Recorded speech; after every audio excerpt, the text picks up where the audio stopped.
গুলু মামাবাড়ি থেকে বাড়ি চলে এলো, তবুও আমার গুলুর মামাবাড়ি যাওয়ার দিনের ভিডিও আপলোড করা হলো না। Hello family, good morning. দিনটা ছিল সরস্বতী পুজোর বেশ কয়েকদিন আগের।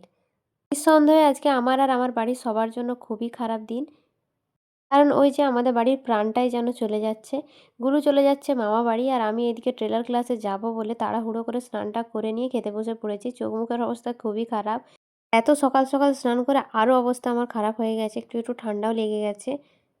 মা এদিকে গরম গরম ভাত করে দিয়েছে, ওটাই আমি এখন খাচ্ছি। খেয়ে বেরিয়ে যাব ক্লাসে।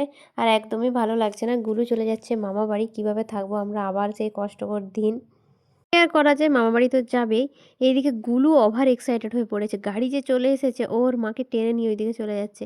মানে এখন ওর মন খারাপ লাগছে না, ওই যে ওর মা বেরিয়ে গেছে, ভাবছে কোথাও একটা সবাই মিলে ঘুরতে যাচ্ছি। ও দুইবার টেনে নিয়ে গেছিল, ভাবছিল হয়তো আমিও ওদের সাথে যাব। এখন ও কিছু বুঝতে পারছে না, তবে একটু পরে ও শিওর মন খারাপ হয়ে যাবে।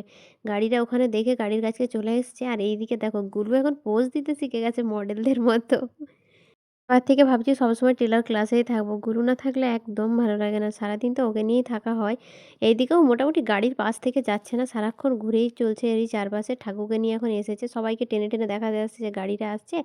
ক্লাস থেকে বাড়ি এসে নিয়েই দেখছি আমাদের বাড়ির পাশে একটা পুজো হচ্ছিল, তো সেখানে এরকম ঘুগনির দোকান হয়েছিল।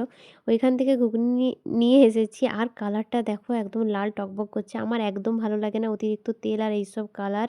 তাও